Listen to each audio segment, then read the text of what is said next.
Hi there. Welcome to the Ohio Department of Youth Services Podcast, The Future in Focus. I'm your host, Charle. Thanks for joining me here for episode 5 of our journey through juvenile justice. Our exploration of DYS continues with a day-to-day glimpse of the agency and its operations. When a facility holds between 150 and 200 youth, that means there are a lot of people and a lot of moving parts that provide them the living essentials, education, and enrichment. To help paint a picture of what goes on and how it all happens, I'm joined by 3 guests who can provide all those details from the front line to executive leadership. And here they are. Chris Freeman, the Deputy Director of Facilities, Programs, and Operations. Chris, say hello. Hello. Charle Locklear, Unit Manager at Circleville Juvenile Correctional Facility. Charlie. Hello. And lastly, Tony Miller, a Youth Specialist at Indian River, JCF in Massillon. Hello. Welcome, everybody. So before we get into breaking down all of that, what falls under the Facilities, Operations, Programs umbrella, please share about yourselves, your roles, and your responsibilities and backgrounds here at DYS. Mr. Freeman, we'll start from the top down. In July of this year, I have 29 years of service. I started in '96 at Indian River as a juvenile correctional specialist. And then from there, I was a operations manager, social worker, operations administrator, deputy superintendent. I did 16 years at Indian River. And then from there, at the time, our agency was under litigation, and I went to central office, and I was the subject matter expert over use of force, mechanical restraints, and seclusion. I did 2 years at central office, and I helped the agency get out of litigation in those challenging areas. From there, I went to Cuyahoga Hills as the deputy superintendent and then the superintendent. I did three and a half years there. And then from there, I went full circle back to Indian River as the superintendent. I did another 2.5 years there. From there, I went over to parole. I was the bureau chief over parole. I did that for 3 years. And then from there, I'm currently, the deputy director over facilities, programs, and operations. And for 3+ years, I'm amazing you can still keep track of that, Chris, throughout all these years, man. We're certainly well-traveled with the agency. Ms. Locklear, how about you? Hi, I'm Charle Locklear. I started my career October 2016 at Indian River.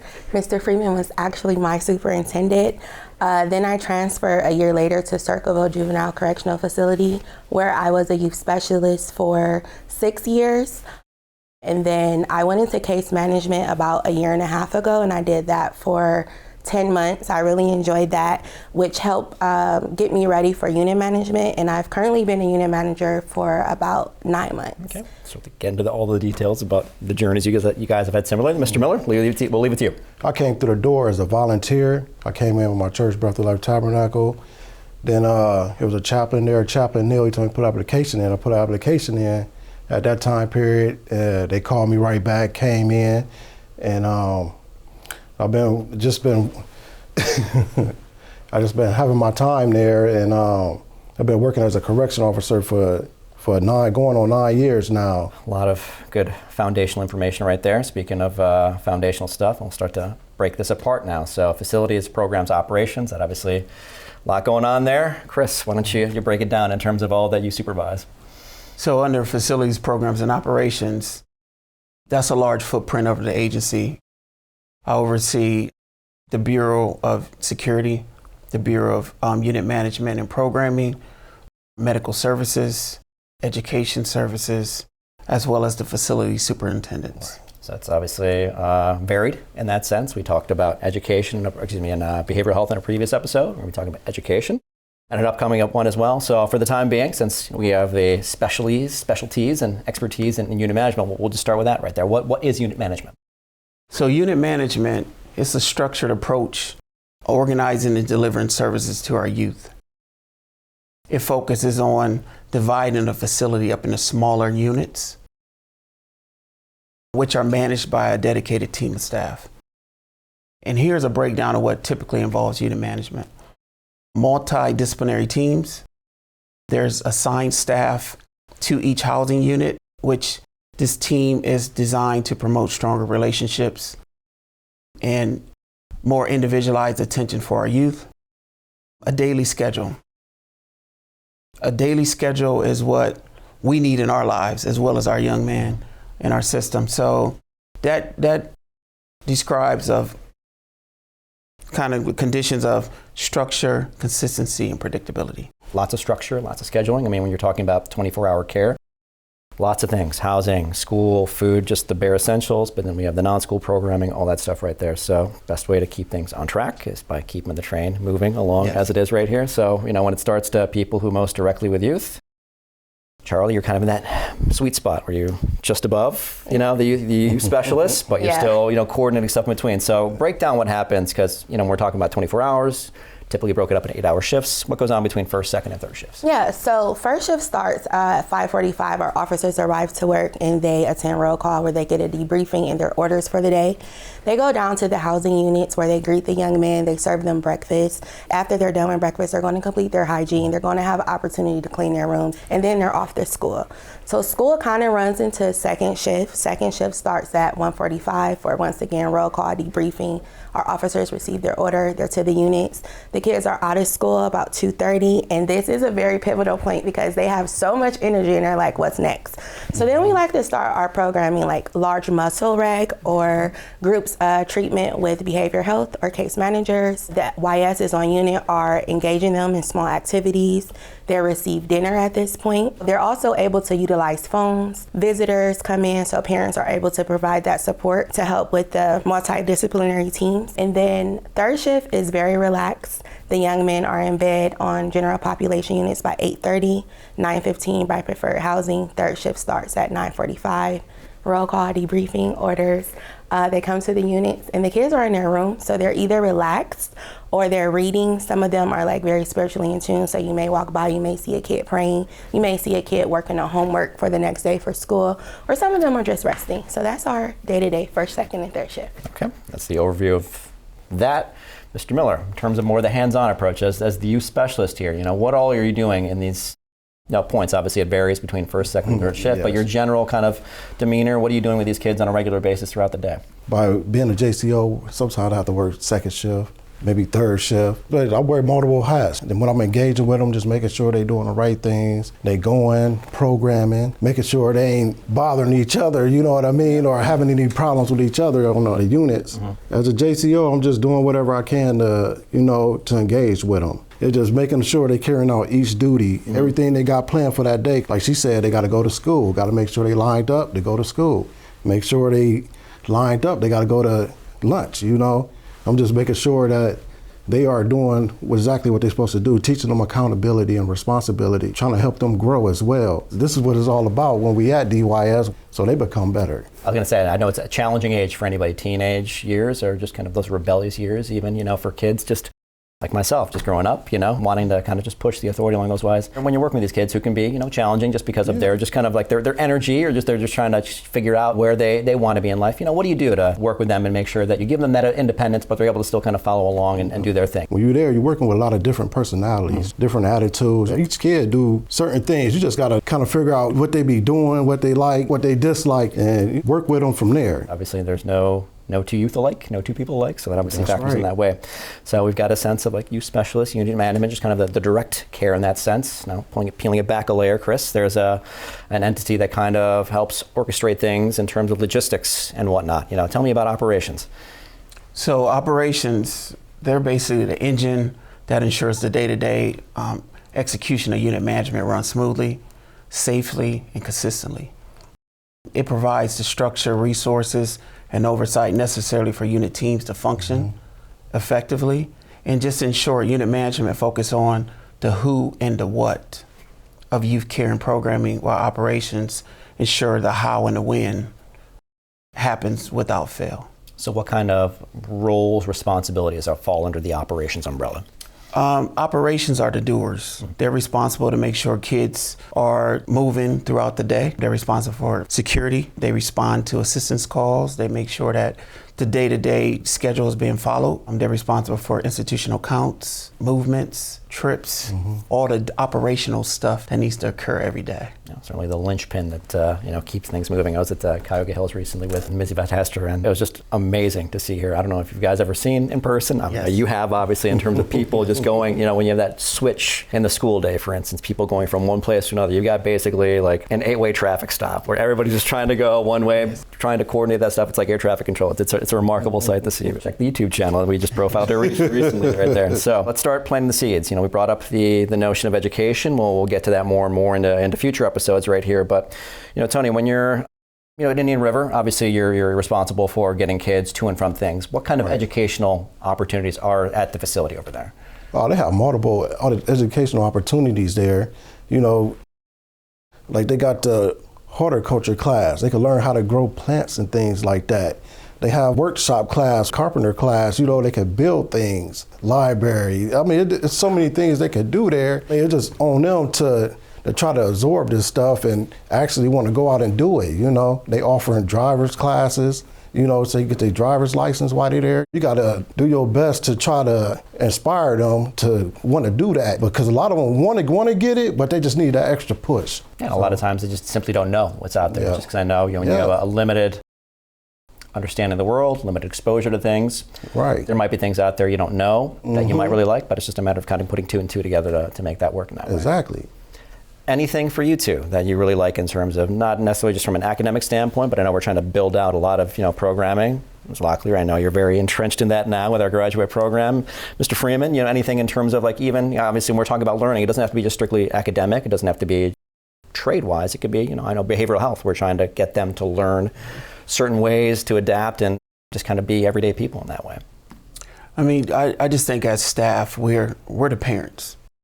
We're raising these young men to be responsible citizens. Eventually, when they get out, they can give back to their communities. They can take back a trade so that they can have some skills to function in the world. We're constantly pouring into them, trying to give them opportunities to be successful. And the majority of our kids really need that and they want that. We have a great staff that really care about kids. I'm just blessed to be a part of this team.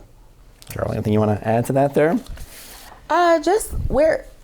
With Independence Hall and the BUILD program, we're really focused on getting our kids a lot of soft skills and pro-social skills so that they can advocate for themselves and articulate their thoughts when they reintegrate into the community so that they can sustain their freedom and be successful. Set me up here perfectly in terms of our next point. So Independence Hall, we're talking about education.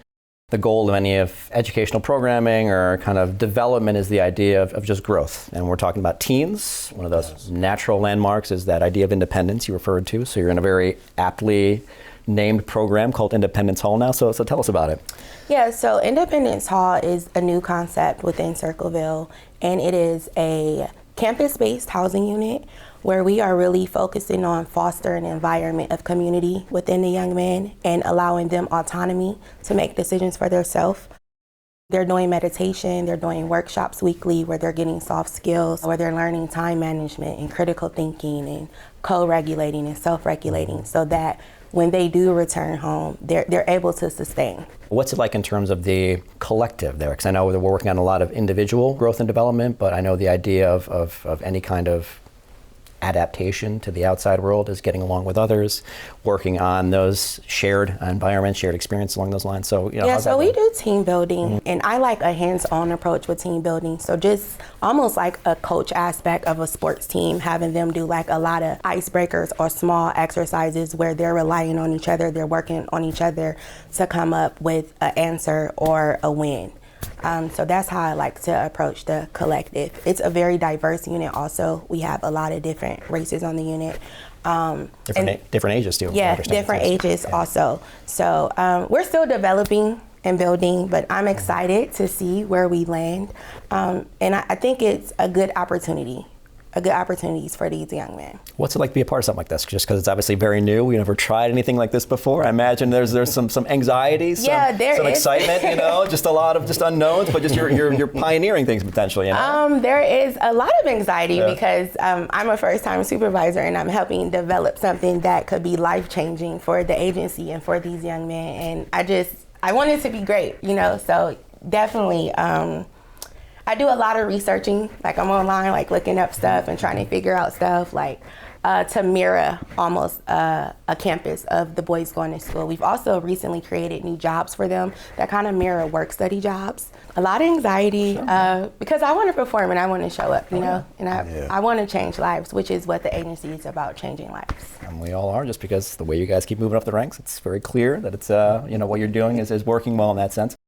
In terms of your research, I'm just curious, from what you've come across, what's really caught your eye in terms of stuff that can be, that you find interesting, that could be really successful in terms of getting these kids, where we want them Once to be? again, hands-on attention, a lot of direct contact, a lot of direct support. Our kids need support. Speaking of supports, please support the podcast here as we're 5 episodes in already.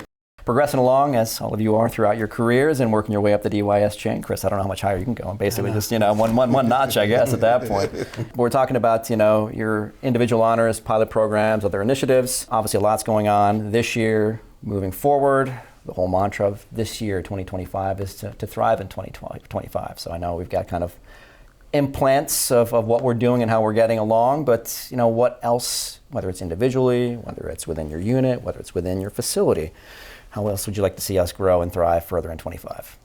Mr. Miller, we'll start with you. The way I would like to see us continue to grow and thrive is by continuing to basically pour into these youth, have more programs for them so they can learn more and do more. I just want to see this agency just continue to grow. I mean, because there's just so many things we could do to continue to bring like the build program and go as far as we can. I know, in our past conversations, you've talked about, the fact that you could have been one of these young men just based upon your upbringing, your experiences, from what you took away growing up through your, learned experiences, wisdom, knowledge, What do you think is really useful for these young men in terms of being able to get that growth, get that enlightenment, get that progression to get to places like you and this panel are? Yeah. You just gotta continue just to pour wisdom into them. You gotta tell them the right things, what to do and what not to do. Somewhere down the line, they gonna remember. Oh, I remember when Mr. Miller told me not to do that, or I should be a little bit more patient. Or sometimes we have issues where we gotta get them to go to their room and don't act up. And they always come back and say, you know what, I should have just walked to my room. I don't know why I did that. As when I was younger, my mom used to tell me everything. Don't do this when you go out. Don't do this, don't do that. It was on me to actually hold on to that. When I leave that house, it's on me to make that decision. And I just hopefully they just continue to make the right decisions, even when they get out, just, make the right decision. Like I said, I'm going to do all I can, and I'm just going to continue to do that. Do my best, be the best JCO I can, Always that uplifting source when we walk in that door at Indian River. Ms. Locklear, what about you? I know you got your hands full of Independence Hall, but, and just in general, what growth individually, collectively do you want to say? Yeah, so thriving in 25 for me, I just want to create more opportunities to provide our kids a chance to show what they're learning in treatment, what they're learning in the facilities, what the officers or administration or unit managers, whoever that they're in contact with, it's pouring into them. Give them opportunities to show, hey, I retained it and I'm using it. I also just plan on being creative on how to approach our kids because, like Mr. Tony said, no kid is the same. So you have to try different approaches and just different things. So just being creative and just bringing more and more into the facility to really try to reach the kids and show we're learning it and we're using it, but they need those opportunities to show, hey, we have it, we got it. Putting those two thoughts together right here. You're planting the seeds, you're also planting the seeds, but a lot of times you see it more directly just because of the exercise you're doing, whether it's kind of their behavioral regulation or just their academic learning along that way. Just any examples that really stand out to you in terms of, you see a kid taking something that either they didn't know about, that was more challenging maybe, and then you see that light go on or something along those lines where you can really see them making progress in that way. What really, every time, what really just makes me smile is when you have a peer co-regulating with another peer, where maybe that young man is not getting it, but you have another youth talking to him and using the skills that we're working on in build or treatment or group, and they're applying it to that young man. So they're hearing it from their peer, but it's also showing me that, hey, it connected with that young man. And now he's open to sharing it with another youth. So even when he returns to the community, not only does he have it, but he's also able to pour into other people. The idea of we can teach something to a young person, but it can be obviously a lot more impressionable when they're hearing it somebody has that lived experience, who has that same age range, much more impressionable that way as well. So, all right, Mr. Freeman, we'll leave it with you. So for me, it's really thriving in 25 is connecting kids to resources. Once they realize there's other resources in their communities, there's resources in the facilities, so that they can actually understand that these folks are here for them. Once we can connect them and their families to these resources, hopefully that'll give them an upper hand when they get out. Our young men need hope. Most of them are on the deepest end of the system, multi-challenged kids, and we got to really give them a different lift before they walk out the doors. Whatever we can do to help them, we will. And I do think that, again, we have a lot of staff doing a lot of great work. We don't have enough time in the day to talk about all the work that's happening in our agency. That's why we do it over several episodes. Yes. So our division is working hard in all aspects, connecting kids to resources. Yeah. The thing I love about all of you, obviously, you mentioned multidisciplinary earlier. Like that's obviously that's how this all based upon you. Anybody you're dealing with any kind of challenges in life, you might have a singular issue, but typically there's a whole lot of stuff going on that either contributes to that issue or that is dependent upon stabilizing that issue in that way. And the fact that whether it's through resources, it could be any number of things, mental health, just everyday needs, education, career, when we show them these possibilities, because I know the big challenge with a lot of people, just based upon their experiences, they're so limited to what they know, what they've experienced, and they don't realize there's all this stuff out there for them. And if they realize that they can do it, that they have that accessibility to it, then it'll just be potentially life-changing in that way. So, yeah. All right. Mr. Miller, Mr. Freeman, Ms. Locklear, thank you very much for your time. Appreciate you being here. You're welcome. Thank you. On our next episode, we'll have a doctor in the house. Dr. Michael Jackson, superintendent of the DYS school system, will be accompanied by the principals of our high schools. They'll talk about the challenges they face with the student population and the remarkable work they're doing to help with hurdles that include learning disabilities and years of educational neglect. Be sure to subscribe to the Future in Focus podcast and let others know about it too. You can find us on Apple Podcasts, Spotify, Amazon Music, iHeartRadio, or watch our video right here on the Ohio DYS YouTube channel. Thanks for listening and watching. We look forward to having you with us for our journey through juvenile justice here at DYS.